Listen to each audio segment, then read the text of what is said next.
So we're talking now about the idea of Cheshvan. What's the idea of Cheshvan? What's the avodas hayom of Cheshvan? So I'm going to read a little bit from Rabbi Shimshon Hirsch, and he has different articles, and they have what's called collected writings. Rabbi Shimshon Hirsch, and he used to write a monthly newsletter of sorts, and there would be like his main article, and they gathered 6 of them per month, and they put it together in this book, Sefer, called Collected Writings. It's obviously translated from German, but it's fascinating. If anyone wants an amazing Sefer to read, could buy Collected Writings of Shimshon Hirsch. It's an 8-volume set. I'm sure all of it's amazing, but specifically the first 2, they also sell separately, which is on the months of the year. So there's 6 on each month, and basically if you ever want something to talk about for Tisha B'Av, for Hanukkah, for Purim, for any month of the year, he has different things he writes about. Question is, what do you talk about during the month of Cheshvan?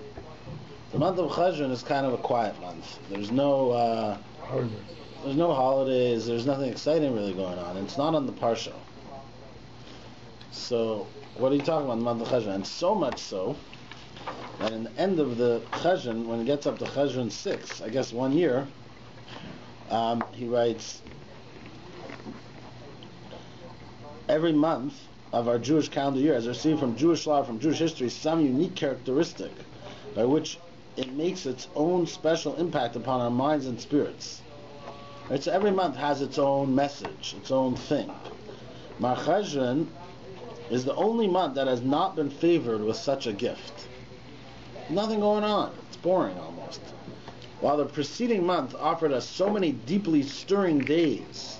Right? It's kind of like Tishrei is so packed. Cheshvan's like recovery. Right? It's like in camp. We used to have color war for 2 days, and then we'd have what was it called? Rest day? No, it was a different name for it. Cheshvan is supposed to be a colorful day for Zman Mashiach. That's my name. Oh, well, I don't know about those things. Sorry. I always thought it was recent. No, when Mashiach comes, those are the days going to be packed up in the Mar Cheshvan. Okay, so he says, while the preceding month offered us so many deeply stirring days designed to bestir us within us solemnity, I don't know how to read that, and rejoicing, and generate an abundant treasure of mitzvahs, whose truths form the very foundation of our lives, Mar Cheshvan has no other message for us. One second, I don't want to say the message. But the point is that Mar Cheshvan has no other message, so he writes about brachas. That's how empty Mar Cheshvan is, that he just decides to write about brachas, and we'll see why he writes about brachas, which is maybe one of the things maybe we'll continue talking about. So what's the avodah of Mar Cheshvan? If there's nothing going on in Mar Cheshvan, what is the specific avodas of the month of Mar Cheshvan? What does Mar Cheshvan sort of celebrate?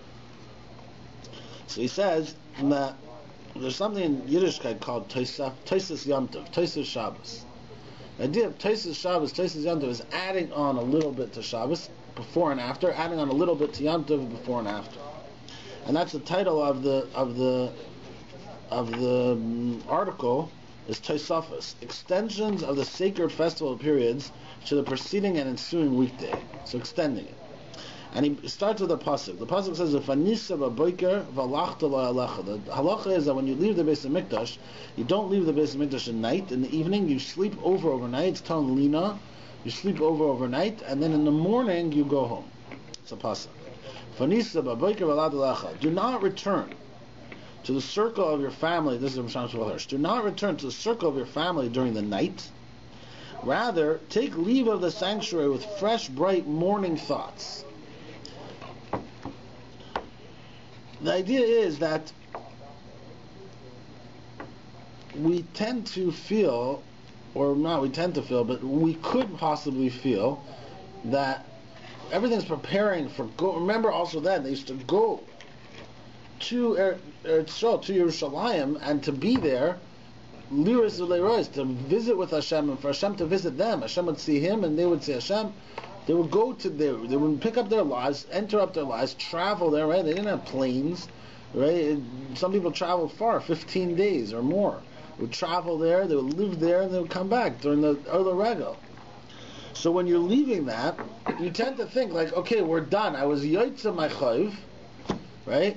In other words, I'm building up for a big event. I do the event. Now I'm done, right? But that's not the idea. It's not that we're done. I was yoytze my chayv. I did my duty. I finished. The idea is the opposite. The idea is that when you go to the Beis HaMikdash and you do Rosh Hashanah, Yom Kippur, and Sukkot, that charges you for afterwards. So therefore, upon our return, we hope to find a content and happy atmosphere. And we pray that the reflection of the splendor and brilliance of the sanctuary, which accompany us home, will remain with us for life. We have spent long and glorious weeks within the confines of the sanctuary. It began with the first shofar call at the appearance of the new Elul moon, all the way back by Elul, right? If a person started his Avodah properly, he's been going for 2 months almost, proclaiming the arrival of a special time. Progressed to the final shofar call at Ne'ilah time, promising purity and freedom, and culminated in the joyous festival of Sukkot. This period, the epitome of Jewish splendor, was meant to inspire us with the rich treasure of our Jewish life before Hashem. You see, Rosh Hashanah is the first day of the new year. The mistake that we make is we think that this is the end of last year. So we work a whole year in order to get to Rosh Hashanah. No. This is how we start our new year. Just like there's an idea, similar concept we find in our lives, that a person is not supposed to do anything before he daven Shacharis. Right?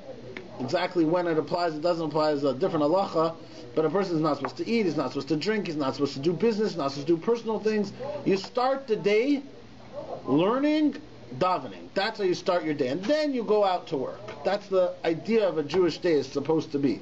You wake up in the morning, you quickly start with Hashem, then you go eat, and then you go work. Same thing. The beginning of the year, how do we start our year? It's not the last day of the year. It's after the new year. The new year starts. Let's take the first day and proclaim Rosh Hashanah. Today Hashem is the Melech. Here's how I'm starting my new year. I'm starting my new year. Hashem is my king. I'm his Eved. And then I work and I purify myself to start my new year. And then I celebrate Sukkot. And now I'm ready to go into the year. Only after a Tishrei, only after going through the Avodah of a Tishrei, going through the mitzvahs of a Tishrei, going through the closeness of a Tishrei, it's like the davening and the learning that we hopefully do every morning, which then goes through the day. That's what the Tishrei is. It's like the davening and the learning and the closeness, which then goes through the day. Not that this is the end. Okay, we're done. Finally, back to work. No more vacations. Back to school.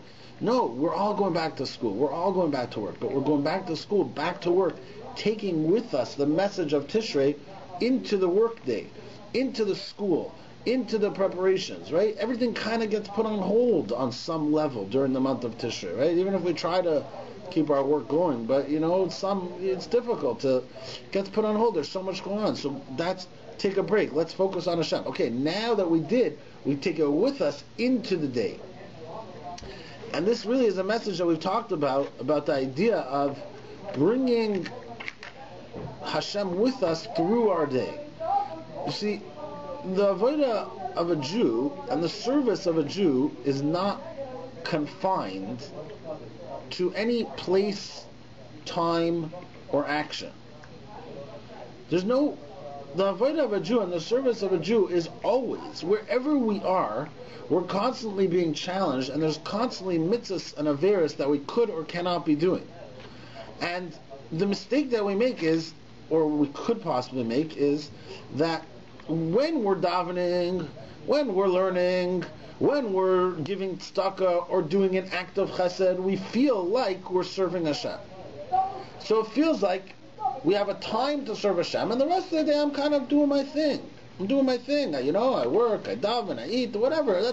This is time for me, and I take a little time and I give Hashem a little time, right? No, that's not how it works.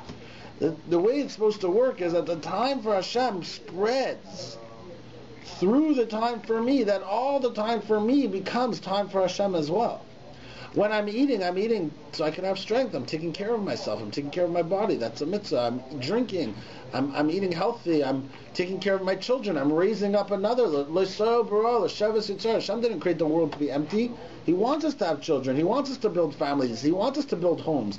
He wants us to live our lives. And our entire life can be a service to Hashem. If we live honestly and fairly and this is why he talks about brachos. Why does he talk about brachos during the month of Cheshvan?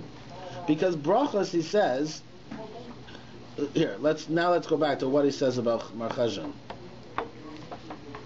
Mar Cheshvan has no other message for us except that after a month of such an abundance of special days, after a whole month of Tishrei, we should start out on the everyday path of Jewish life. However, it is the routine of everyday life which reflects our true existence, preceding and following these festivities in which they receive their value and significance. The main time of the year is not Rosh Hashanah and Yom Kippur and Sukkot. That's only a few days. It's the everyday life which carries the splendor. It's the beauty of every day doing what's right, day in and day out, over and over. Our sages understood how to transplant the seeds of these special days into the realm of everyday life. How do you take the special closeness of Rosh Hashanah and Yom Kippur and bring it into everyday life? Thus transforming every aspect of daily life that touches us into a never-ceasing source of strength. Most prominent among all the institutions ordained by our sages is that of brachos.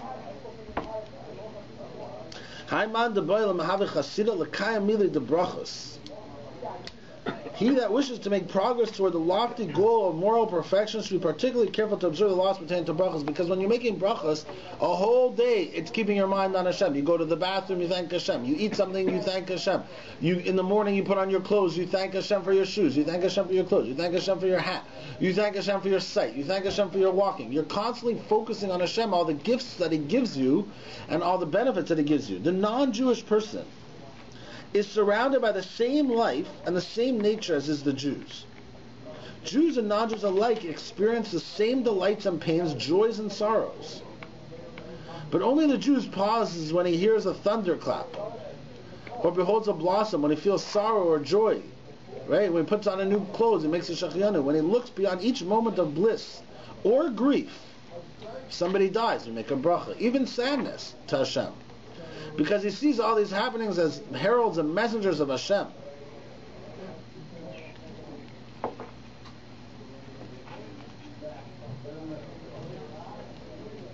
He goes through different brachos over here.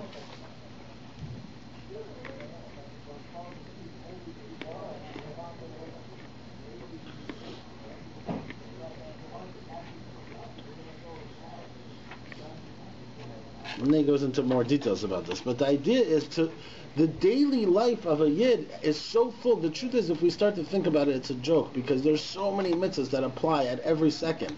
Making brachas before you eat, after you eat, making sure it's kosher, making sure it's that you bought it with properly, that you didn't mix meat and milk together, that it wasn't cooked by a non-Jew. Like, there's so many mitzvahs. Everywhere we go, there's a mezuzah on the door and a tefillin on our hand, and tzitzis on our clothes. Everywhere we go, there's constantly mitzvahs, and there's constantly challenges.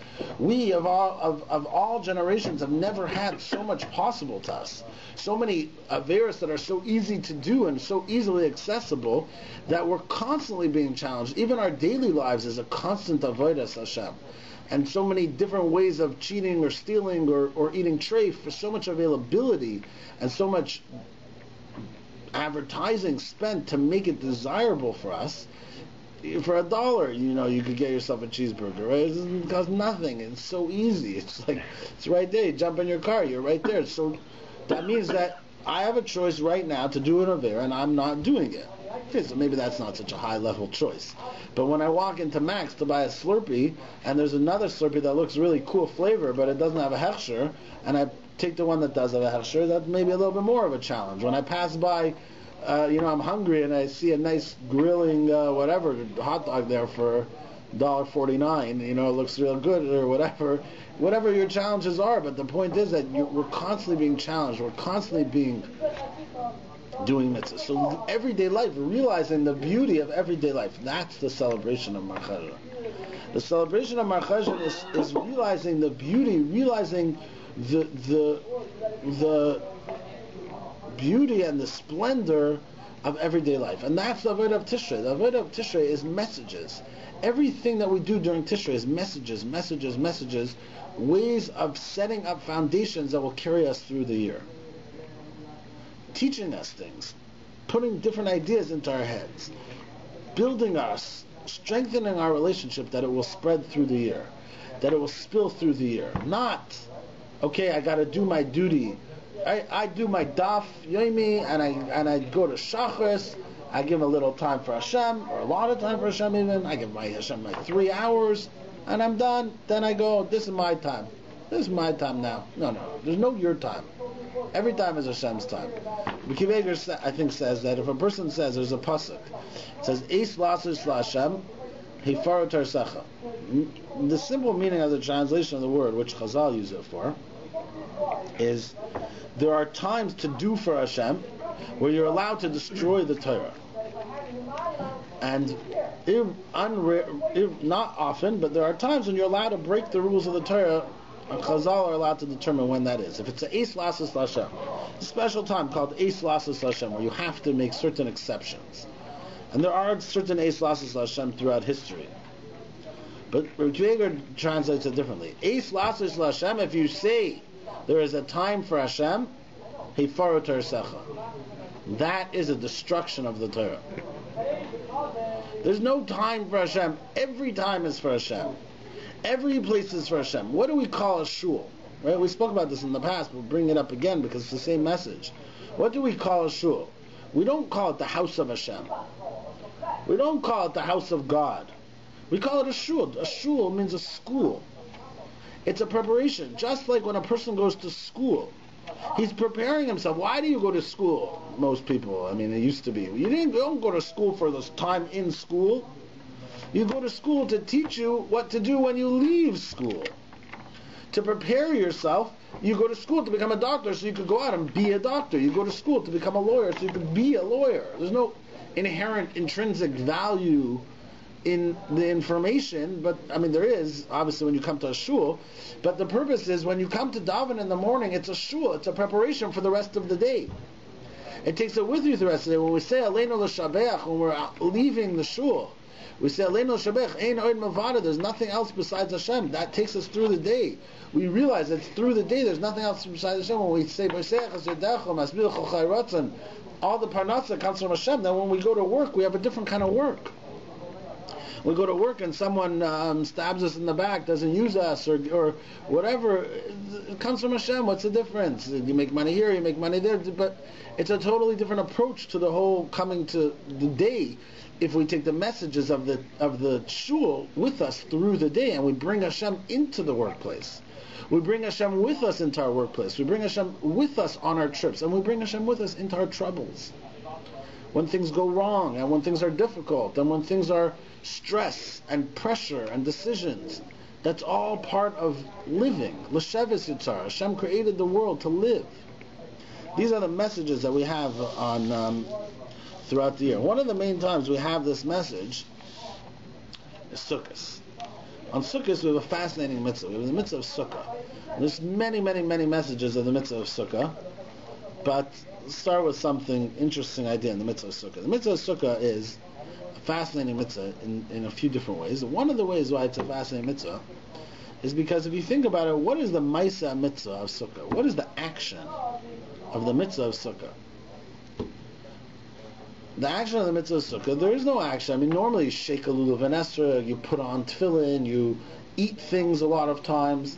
The mitzvah of Sukkah, there's no action. The action is doing your regular actions, but doing them in a different place. So the Maisa mitzvah of Sukkah, and that's why, by the way, there's a difficulty in when to make the bracha leishe b'Sukkah. It's a different discussion that we should have before Sukkot. When do you make the bracha leishe b'Sukkah? Do you make the bracha leishe b'Sukkah if you go and sit in a sukkah and just hang out? Theoretically, you should make the bracha leishe b'Sukkah because you're sitting in the sukkah. Teshu, right? The mitzvah of Sukkah is doing what you normally do, just doing it somewhere else. Live Teshu came to do it. Live in the sukkah as if you live over there.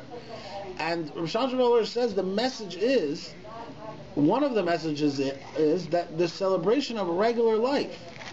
Teshu, live there in the sukkah. There's stress. You have to make a decision. Maybe your son is going on a shidduch, and you have to decide: is it the right shidduch? Is it the wrong shidduch? What school should I send him? What school shouldn't I send him? Should I buy this? Should I not buy this? Challenges, decisions, gray areas, difficult things. All those things. Teshu came to do it. Live. That's part of life. This is Hashem's challenges for us. This is Hashem made for us. Teshu came to do it. The mitzvah, that's all a mitzvah if you do it in the sukkah. It becomes it's like a celebration of regular life.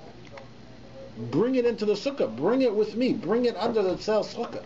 And then after sukkah, the idea is to bring back that teshu that throughout my life is constantly an avodah. Everything that I do is an avodah. And everything that I do, I have Hashem there, and I'm making sure, am I cheating, am I stealing, am I doing the right thing, am I doing the wrong thing, am I hurting somebody, am I helping somebody, am I making the proper bracha, am I following all the proper boundaries and rules that it's mutter or not? I'm constantly making decisions.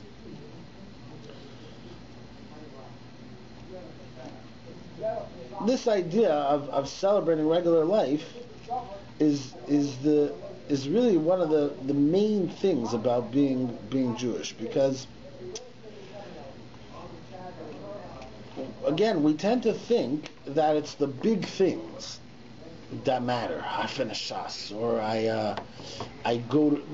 We tend to feel that regularness doesn't excite us. Ladies have this problem even more than men, because a lady, especially when they're younger, they're very busy with their kids.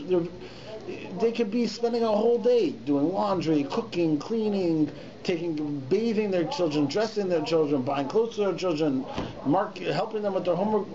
They don't do anything spiritual sometimes. They don't feel like they're doing something spiritual. They could have it even worse than men. But the idea is that it's a mistake. That's all spiritual. That's your job. That's what Hashem wants from you. That's what Hashem wants from you. He wants you to raise children. He wants you to create homes.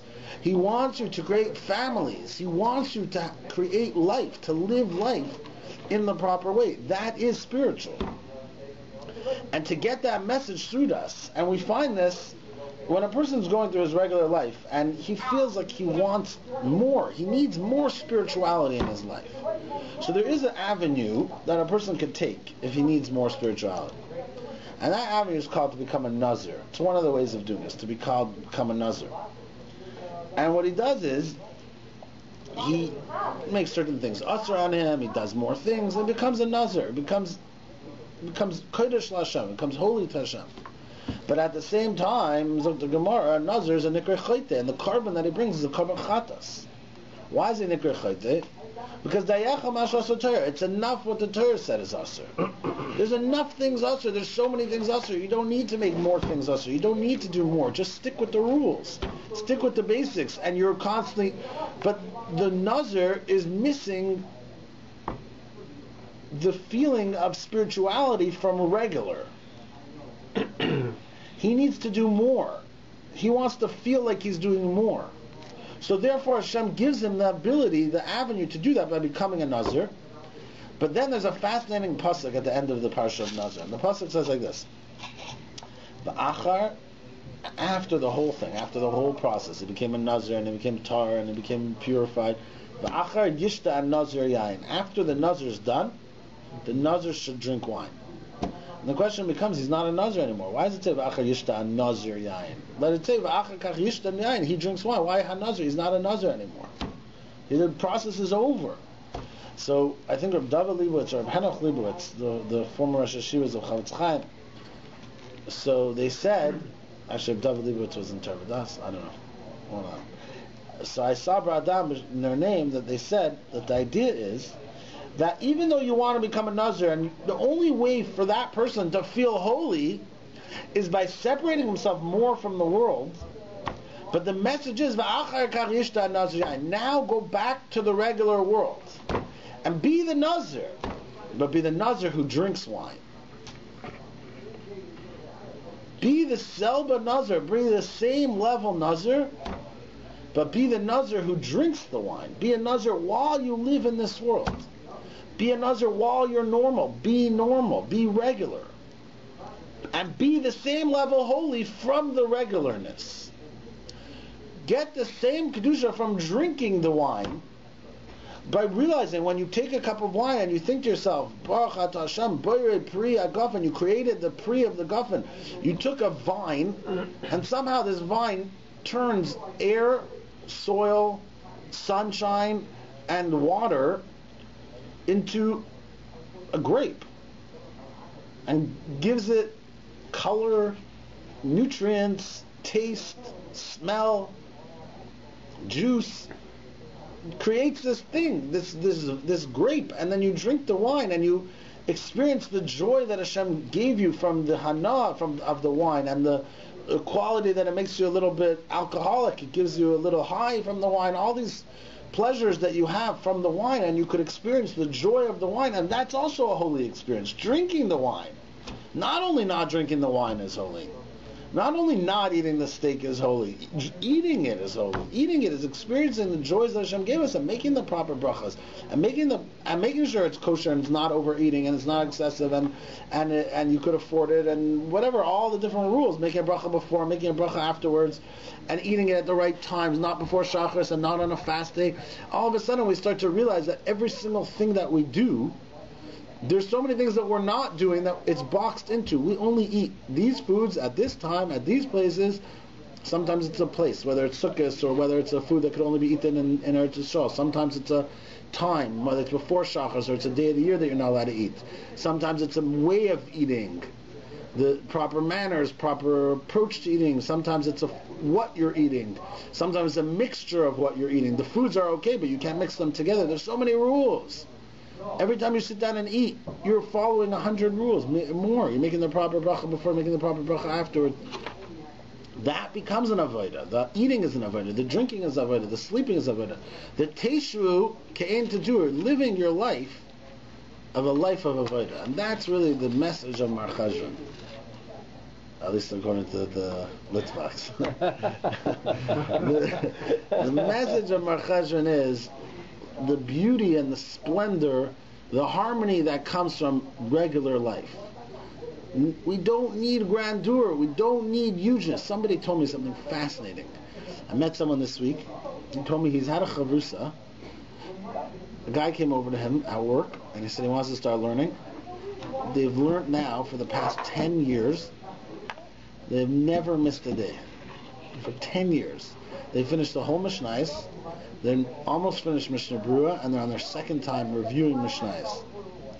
For 10 years, they've never missed a day. Friday, and they don't live near each other, so a lot of times on the phone, most times on the phone. Friday they learn before Friday night, Shabbos, Matzah Shabbos, learn after Shabbos. Every day for 10 years. That's called the beauty of a little bit. You don't need grandeur, splendor. You don't need... It's called the beauty, the greatness of little things, over and over and over and over and over and over. Not getting bored and not getting burnt out, and just doing it, serving Hashem every day, day in, day out, doing what you're supposed to be doing. And looking at ourselves and realizing, by the way, how great we are and how much we're doing, and what a high level we ourselves are on. Every day we keep doing it, and we do it, and we do it, and we do it. You don't need to be great. You don't need to do great actions. You need to do lots and lots and lots and lots and lots of small actions over and over and over. And that's the real path to greatness. Not jumping levels. And this is the idea of Mar Cheshvan, is celebrating life. And the Tosfos Yom Tov, bringing the Yom Tovim, bringing the month of Tishrei with us through the year, bringing the month of Tishrei, being V'achar Kach Yishta HaTishrei Yayim, right? During Tishrei, we take our lives and we put it into the sukkah. But after Tishrei, that is, okay, now take your life back out and still keep it being an avodah. Still keep it Teshu, your whole life becomes an avodah. Bringing all the messages of Tishrei with us through the year and realizing that life, every aspect of life is a service to Hashem, and maintaining our calmness, maintaining our saying the right things and doing the right things. There's so many challenges. There's so much that we could or can't do in our daily lives, and all that is the service of Hashem. It doesn't have to be a Tishrei. Tishrei is one time of the year, for one part of the year, to strengthen us for 6 months. And then we need more strengthening, so we have Nisan again and Shavuos for the next 6 months. Just like we have during the day. We have Shacharis, Comes night, you have mincha marv to get you through the night. Or mincha in the middle of the day, you can't just have one time, it's too far apart. So you have mincha marv also, every day. And even when a child is born, he spends more time in the beginning in school, in yeshiva, and kollel. You're right, people start their lives learning in kollel. Then what? Then you go work. You learn a whole day, and now you don't learn a whole day anymore? At least I start my life, I start my marriage, I start my family, built on learning, and then you go out and you see what you can do. Shkach.